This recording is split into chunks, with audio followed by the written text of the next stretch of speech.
After going from living with my parents for 28 years to buying my first house, I'll admit it was a bit of a shock to adjust to.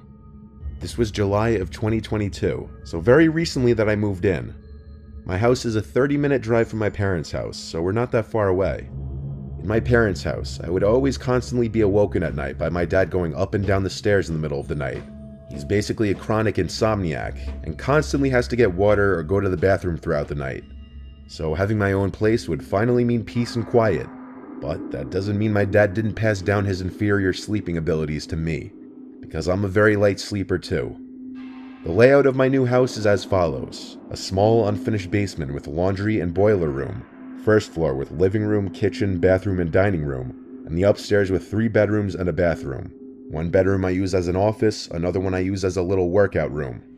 For the first couple of days, my dad was over to help me bring in furniture and set the place up. The bulk of it was done after that. Then it was just minor decorating and smaller things here and there. I'd say a week into moving in, I was practically done with the furnishings and fully at home. On a Sunday night, I could tell I was going to have a rough time trying to sleep because I was wide awake. I took a melatonin and a sleeping pill to help, and within an hour, I was out like a baby. Usually when I take these, I sleep through the night without waking up. This night, though, I woke up. A sound from outside my room woke me up. I was so dazed and confused, freshly woken up from an intense dream, that I wasn't thinking clearly. The noises from outside my room were familiar footsteps going up the stairs. My dad, as usual, waking me up with his middle-of-the-night trips up and down stairs. I tried to drown out the noise and ignore it. I was in such a daze that it didn't even hit me right away, that those footsteps couldn't be my dad's. I snapped back to reality and sat up, listening. The footsteps stopped. Now that I was fully awake, I wondered if it was an auditory hallucination. Like, was it just something engraved in my memory that I heard it in my half-woken up state? I actually nervously called out, "Dad?" I didn't know what I was expecting to happen, but no one called back. I went out into the hallway outside of my room and turned on the lights to each room I passed. I made it to the stairway, and I looked down the stairs at a tall man in a mask at the bottom, looking up at me. It didn't feel like a reality that I was actually staring at an intruder in my house. I didn't see any weapons on him, but I wasn't about to go fight him. I screamed at him to get the fuck out of my house, definitely with a shake in my voice.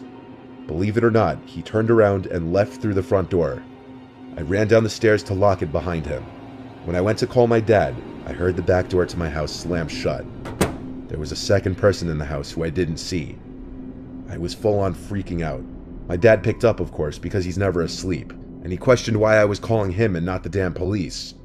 He told me to hurry, so I called the police, and the operator asked me a million questions while I waited. I was interviewed by the arriving officers, who asked me for a description of the robber, what they stole, if anything, and which direction they left in, and what vehicle. Unfortunately, I didn't think to watch them leave, so I couldn't even answer what direction they went. And I couldn't give a physical description other than one of them was tall because of the mask. It didn't actually seem like they stole anything, but I didn't have anything of real value on display on the first floor. The method of entry was a kitchen window, just big enough to climb through.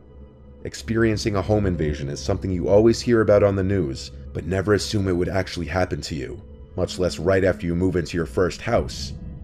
I wish I could have been more help to the police in identifying them.